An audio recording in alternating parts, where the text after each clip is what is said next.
¿qué tal? ¿Cómo estás? Muchas gracias por hacer clic en este video. El día de hoy no estoy contento, estoy lo que le sigue de contento. Hoy hablaremos acerca de electricidad y magnetismo, la relación que guardan y la importancia que han tenido para el desarrollo de la ciencia y la tecnología. Mi nombre es Ricardo Luna y si no lo has hecho, te invito a que te suscribas a este canal. Actives las notificaciones para que YouTube te avise cuando subamos un nuevo contenido. Una vez dicho esto y sin mayor preámbulo, comencemos.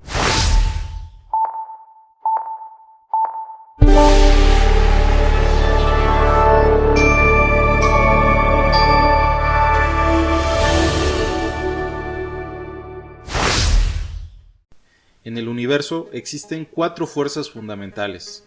Esto quiere decir que son fuerzas que no pueden ser descritas por otras más básicas. La primera vez que escuché el término fuerzas universales, lo primero que se me vino a la mente fueron personajes del mundo de los cómics, personajes de ciencia ficción. Esto probablemente parezca una broma, sin embargo, si lo analizamos con detenimiento, probablemente no parezca tan descabellado al final del día.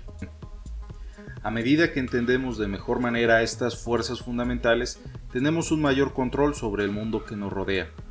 Estas fuerzas fundamentales son las fuerzas atómicas de interacción débil y fuerte, la fuerza de atracción gravitacional y la fuerza de electromagnetismo.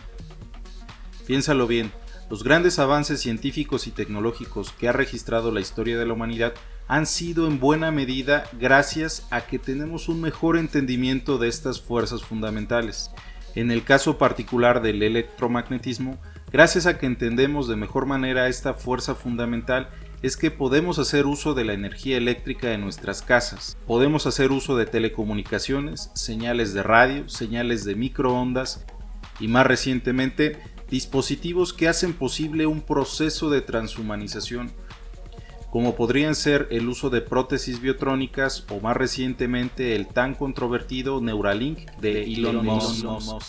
Para comenzar a hablar de electromagnetismo, una de estas fuerzas elementales del universo, comencemos por hablar de electricidad. La palabra electricidad proviene del latín electrum y del griego electrón, que quiere decir ámbar. Esto es bastante interesante si consideramos que en la antigua Grecia se había observado que al frotar un trozo de ámbar con lana o piel, el ámbar era capaz de atraer pequeñas partículas de polvo que se encontraban a su alrededor. Esto no pudo ser explicado hasta el año 1900 gracias al modelo atómico de Thomson, el cual establece que la materia se encuentra conformada por pequeños cuerpos llamados átomos, los cuales se consideraban cuerpos con una carga eléctrica positiva, que tenían incrustadas partículas llamadas electrones de carga negativa. En este sentido, al frotar el ámbar con lana o piel, se genera un desplazamiento de electrones de la superficie del material, lo que permite atraer a partículas a su alrededor.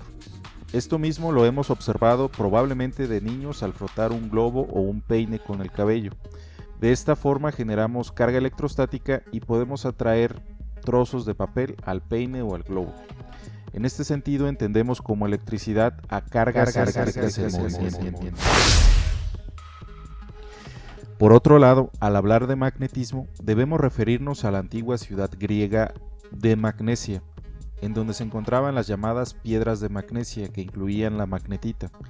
Es aquí donde antiguos griegos comenzaron a observar que este tipo de piedras se atraían entre sí, además de que atraían pequeños trozos de hierro. Gracias a este fenómeno, las palabras magneto o imán y magnetismo tienen su origen debido a esta antigua ciudad griega. Hoy sabemos que los átomos que conforman la materia pueden ser considerados como pequeños imanes, los cuales producen un campo magnético muy pequeño gracias al movimiento de los electrones. Cuando un material no posee un campo magnético es porque estos imanes se encuentran desorientados y los campos magnéticos producidos se cancelan entre sí. Sin embargo, en el caso de los materiales que poseen propiedades magnéticas, como los imanes naturales, por ejemplo la magnetita, estos pequeños campos magnéticos a nivel atómico se encuentran alineados. Gracias a esto, el campo magnético de todos los átomos que conforman al imán se suman y producen un campo magnético resultante. Es en este punto donde comenzamos a encontrar una relación entre electricidad y magnetismo. Por un lado, la electricidad hace referencia al movimiento de cargas eléctricas debido a la fuerza de atracción o de repulsión generada entre partículas eléctricamente cargadas.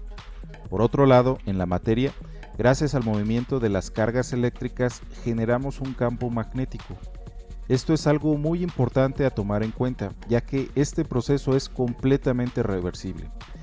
Es decir, así como las cargas eléctricas en movimiento generan un campo magnético variable será capaz de inducir un voltaje en una espira de conductor eléctrico, bobina o inductor, y de esta forma producir un desplazamiento de cargas eléctricas o un flujo de corriente eléctrica.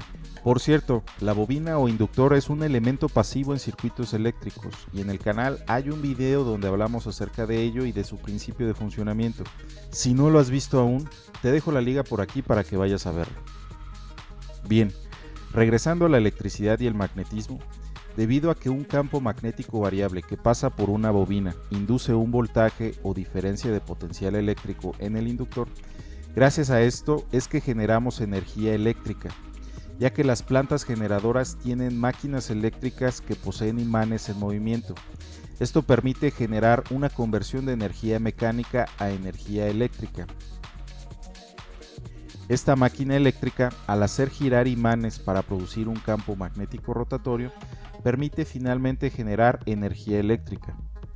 Hasta este punto, los fenómenos debidos a la electricidad son generados gracias a la acción de un campo eléctrico, mientras que los fenómenos magnéticos son generados gracias a la acción de un campo magnético. Obvio. Estos campos son las regiones en el espacio donde serán observados fenómenos eléctricos o magnéticos. Además, vimos que cargas eléctricas en movimiento o un flujo de corriente eléctrica genera un campo magnético y que un campo magnético variable genera una corriente eléctrica. Finalmente, gracias a las ecuaciones de Maxwell, las cuales son un conjunto de 4 ecuaciones que describen por completo los fenómenos electromagnéticos, podemos entender de mejor manera las radiaciones electromagnéticas. Dichas radiaciones son ondas o perturbaciones de campos eléctricos y de campos magnéticos, que en conjunto componen una radiación electromagnética. La radiación electromagnética puede manifestarse de distintas formas, como por ejemplo señales de radio, microondas, radiación infrarroja, luz visible y rayos gamma, por mencionar algunas. Todas estas señales son perturbaciones electromagnéticas que viajan a la velocidad de la luz y no requieren de un medio para propagarse, es decir, pueden viajar a través del vacío. De esta manera llegamos al final del video del día de hoy.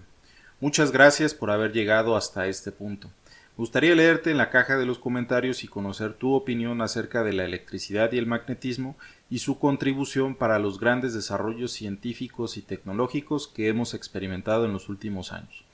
Por lo pronto me despido, no sin antes recordarte que te suscribas al canal, actives las notificaciones para que YouTube te avise cuando subamos nuevo contenido a la plataforma.